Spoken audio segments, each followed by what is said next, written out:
it's Samantha. And Dylan. And we are Geek Circus. And we're doing a video to talk about one of our favorite TV series of all time. And if you haven't watched it, you're really missing out. And it's Dexter. Coming up to season 8, the final season on Dexter. So we felt like we needed to talk about Dexter and the TV show. And just, we're having Dexter withdrawal right now. You, not me. I have my own shows. Well, I still have other shows to watch, but I'm really missing Dexter. And anyone who's into Dexter is missing him right now, too.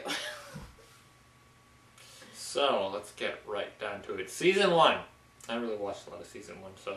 Okay, well, let me give you some background. So, I originally started watching Dexter. We're probably going back almost 8-9 years now. It freaked me out a little bit. If you watch the first season, it's probably the most graphic season of all the serial killers that Dexter's had to deal with and all the killing that went on, because you had a lot of body parts that were drained of blood. And I'm a little sensitive when it comes to that, so after a couple episodes, it's a little hard to get over. I wish I committed to it, because I didn't actually start Dexter until a few months March. ago. I think it was March I started Dexter. Again, season 1 was hard to get through, especially if you're a little sensitive to that, but by the middle of the season, I was so hooked on Dexter's character that after a while, you didn't notice all the things that were kind of a little disturbing. And then I kind of kicked myself because I could have been enjoying Dexter, well, spreading out the enjoyment of Dexter instead of all of a sudden condensing 7 seasons into 2 months, 2.5 months. That was partly my fault. I apologize. I started watching it alone. Dylan got hooked at the end of season 1. Yeah. Just in time to catch the killer of the season. And then I had no idea who anybody was. Yeah, so I had to give Dylan a lot of background info on some of the characters that I liked or didn't like.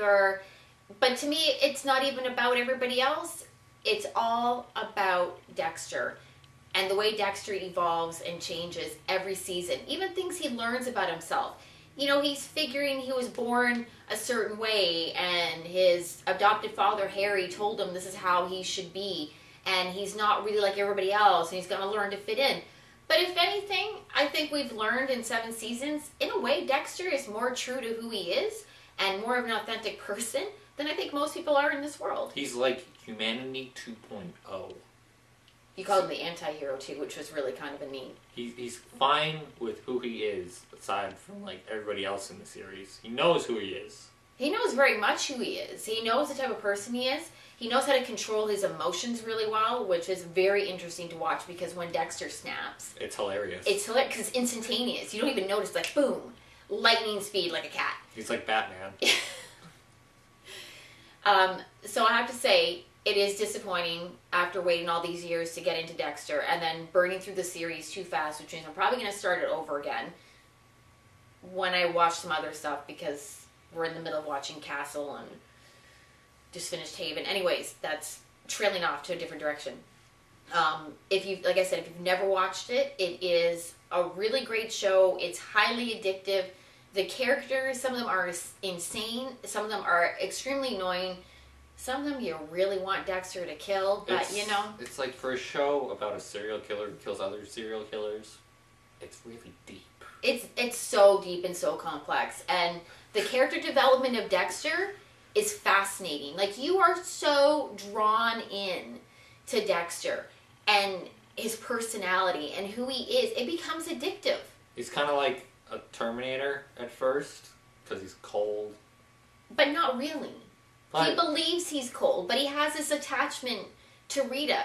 So it's like if you're a cold, uncaring person, you don't form attachments to people, right? That was for his cover, though, remember? He had a cover story that he was supposed to have. But then he even admitted that he kind of like, oh, I kind of like being with her. So you're not a cold, detachable person.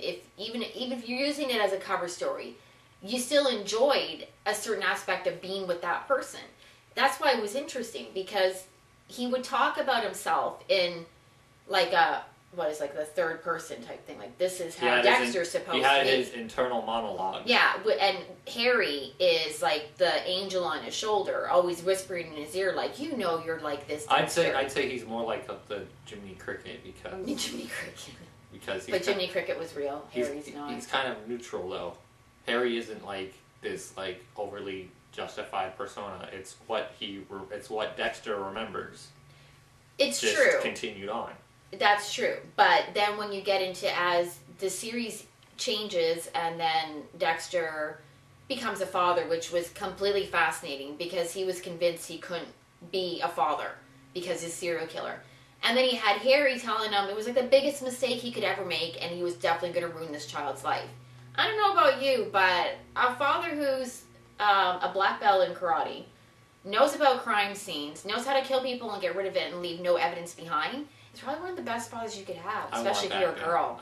You know, the boyfriends will probably be a little more protective of the daughters and respectful if they know that the fathers can take them out and snap the twig. Never leave a trace. Never leave a trace. But it's like I said, it's very, even the other characters, they tend to change and evolve as well, but to me, it's about Dexter and his interaction in the world and how he perceives himself.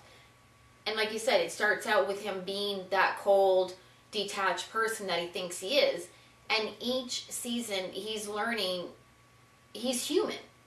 I think that's one of the biggest things about him is he seems to be surprised when he learns something, like when he cares about somebody or he becomes protective of somebody, or the fact that him being a father, it's so fascinating to watch him with Harrison. I thought putting a baby in the mix was kind of going to bring Dexter down a little bit. It made it more fascinating watching Dexter be a father. He had that triple life going on where it's like work, parent, serial killer. Yeah. That was pretty win. I have to admit, though, I didn't really care for him being married to Rita. Oh, God. No, because, because they changed Rita's character, the writers. We don't know if it was something that was purposely done because Rita started out very timid and very shy. She got her confidence back. And then she got her confidence back and she was so annoying. Oh, my God. The looks on her faces. Annoying. She got pregnant, and then she was like, "I'm like the first woman in the world to ever be pregnant in life." And everything Dexter did was a heinous crime. And if she only knew about his real heinous crimes, she might have not been so picky about the ones that she chose to bitch about too. I found that funny though when they were talking about him, the possibility of him being caught. Yeah. Yeah. That was good. So season 2. That was when he kind of got into... That was when he had Rita and... the British girl. Was that season 2? Was it season 2? Because season 3 was the dry season. Was it? Yeah, that was the one that wasn't the greatest. Because I think it was Trinity. Season 2 was when he was discovered. Well, not really discovered, but he was going to be discovered. And that's when he had to have his cover that he was a junkie. Yeah. And he had to go to the AA meetings. That almost worked if it wasn't for that pesky Dokes character. And that's the thing. It's like, I think Dokes is one of the other strongest characters they had on the show. Dokes was disappointing. Pretty awesome. It was disappointing to see his character go because I think that whole good versus evil thing was happening between Dokes and Dexter. And Dokes was that kind of a character that you enjoyed hating so much, but you wanted to see him. It was like Shane. It was like Shane in Walking Dead. I'm sure there's Shane. Dokes was in no way like Shane. Dokes at least had some semblance of like what's good and what's not. Well, they're in a zombie apocalypse and Walking Dead. I think Dokes would have turned out to be just like Shane if he was in The Walking Dead. I think it would have been the exact same person. But that's the same level I'm comparing to him how much I hated Shane. I dislike Shane's character, but at the same time, he's such a strong presence. You enjoy seeing the interaction because you know something always explosive or interesting is going to happen. It's not going to be just like a very monotone, we're going to exchange some words and blah, blah, blah. There's usually something interesting that happens. And then Dexter beat him up. That was good too because Dokes didn't see that coming. But there's so much. Season 7 was probably one of the biggest seasons. Dexter had accepted a lot of things about himself. He was kind of ready to move on. Well, not really, because then Deb finds out he's a serial killer, and then she has this whole, like, you're evil, I'm going to turn you in, I should kill you, blah, blah, blah. And then she wants to use him, then she wants to use him as her own personal vendetta machine. And then when he won't do it, she turns on him. She goes back Deb is just, oh my, I think they've made Deborah she's conflicted. More crazy every season. She's conflicted. She's got daddy issues, too, that woman. Because she wants to, like, make the memory of her father proud of her, but at the same time, she finds out that Dexter's, like, Mr. Stab Happy, and then she doesn't know what to do because she's sworn to, like, uphold, like, all these ideals that her father tried to instill in her. And then you have Dexter, who has a completely different set of ideals, and they conflict. But if you remember, the couple times that Deborah has killed people, she doesn't feel anything. Yeah. So, because to her, it's, well, that was a bad guy. So, yeah, he deserved to die. Why should I feel bad about it? Why do I need to talk to somebody about it? To her, it's completely justifiable. If you're a bad person and you get shot, well, then you shouldn't have been there in the first place. It's the same with Dexter, though, except Dexter tends to do things a little outside the law. He doesn't really... He has his own needs that he has to fulfill that are not legal. And see, that was the same thing with Dokes, too, if you remember correctly, because Dokes had that whole militia military background. And he hunted down the odd person that were quite evil people in other countries that he had to deal with. And again, he was like Dexter, too. He had his justification for killing a couple of those men because of the heinous crimes they committed.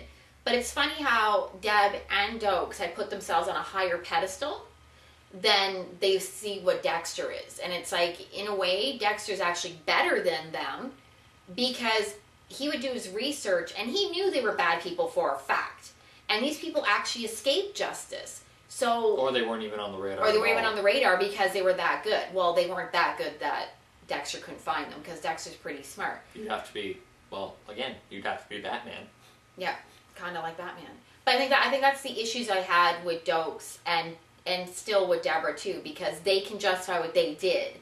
But for some reason, Dexter was an evil, heinous person. It's like, who was he taking out? Really? You know, and even Deborah admitted that to herself in season 6 when he was helping Lumen with those 5 guys that... No, that wasn't season 6. Season 6 Oh, sorry, season 5. See, because I watched them 2.5 months back to back, sometimes 2-3 episodes a day. So, sorry for the confusion, but in season 5 with Lumen, with the 5 guys that kidnapped young girls, raped them, beat them, mutilated them, you know, when... That's mature content. When Deborah realized that there was some vigilante thing happening, she was kind of all for it. She's like, you know what? These guys are pretty sick in the head. And there's a chance that they might just rot in jail, so why not let somebody punish them? And then again, when she figures out it's all Dexter doing this, she turns on him. So how is it when it's one thing? You see, now we're getting into the whole battle of justification. You know, what's correct for somebody is not correct for somebody else. We're getting off the topic. This is all about Dexter. It's a very fascinating show. As you can tell from the discussions we're having, you can't go ahead. We can't really do it justice in kind of our little time slots. You can't. I have discussions with people about it all the time. I've gotten 2 other people hooked on Dexter. I think another girl that I worked with who, when I said to her, I'm thinking about watching Dexter, she's like, don't think about it. Do it. And like I said, my regret is I didn't do this sooner, like when it first started, and stuck with it. It is a completely fascinating show. Like I said, it's highly addictive. If you don't fall in love with Dexter, then there's something wrong with you. I'm sorry, because, you know, he's flipping amazing. He's, yeah. I miss him. I haven't watched an episode of Dexter since the beginning of May. Possibly the end of April. No, it's probably beginning of May. Since mid-April. This is really hard. And I tried to slow down because I knew they were bringing Dexter back in June instead of September because this is the last season. That's in a few days, people. Yeah, gotta find out exactly what day. I see that, and people are probably like, "Oh, you're talking about aren't you on the internet checking?" No, because the first couple of seasons I was on the internet checking, and I ruined stuff for myself about Dexter. Spoilers. So I don't go on the internet and check anything about Dexter at all. Nothing. Because even found out one thing by accident. They were going to show, HBO had a commercial, a promo for season 8 coming. And they're like, there's no spoilers, watch it. And I watched it, but at that time, I was only into in the middle of season 6. And I watched it. And still there was a spoiler for me. So it was like, that's it. I'm not watching anything about Dexter at all. I don't even want to know what's coming out until all of a sudden it's posted and we're like, this is the day that Dexter comes out. So, nothing. And if you're a Sean Patrick Flannery fan, which I am, he has a reoccurring role in this season. And we probably gave a little too much away about Dexter, but like I said, there's so much more that happens. If you're wondering why it should end in season 8, if you watch season 7, you'll understand. Not really. I don't understand. There's only so much more it can go. I mean, the progression in Dexter's character has really gone as far as it can go. This season better have some uber ninja serial killer face-off thing going on. Yeah, it's kind of fun when that happens. It's very random and it's few and far between. It's like he snaps and stuff happens all the time. It's a very I want to have meticulous thing when it happens. So, and it's enjoyable when it happens, but it doesn't happen very often. I think they need to have like some horrible person just blow into town, you know? Oh, we don't know exactly. See, again, all I know is Sean Patrick Flannery's in it. I don't know what kind of character he is. There's a couple other new people that are introduced as well. See, this is what it needs. The last season needs to have a killer who is morally the opposite of Dexter.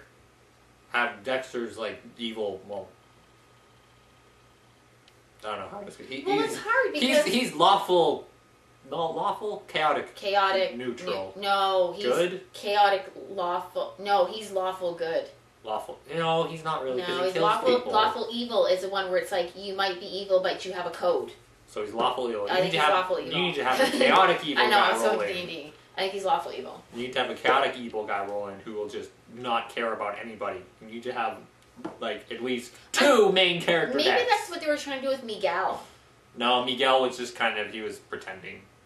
He was trying to be... Because with Travis in season 7... Yes, but Travis had his own code. He was trying to get the attention. No, Travis was season 6. Sorry, Travis... Yeah, the apocalyptic killer. Travis? I'm thinking of his brother from season 1. Oh no, he was crazy. That's a difference. But he was psychotic. He was trying to get Dexter's attention through his crime. Yeah, that was...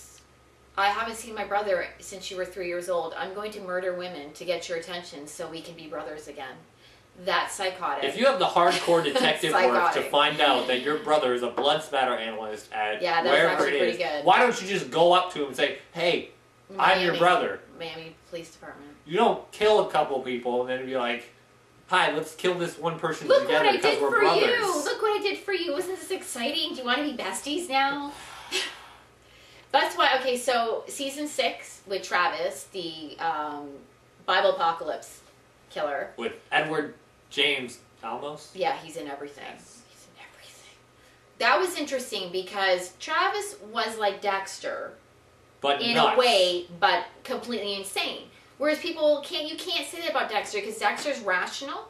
He thinks he has a plan of action. He does his follow through, and then he does his cleanup. He has his moments where he thinks he's insane. He has his moments where he's a little bit irrational, but that just shows again he's human.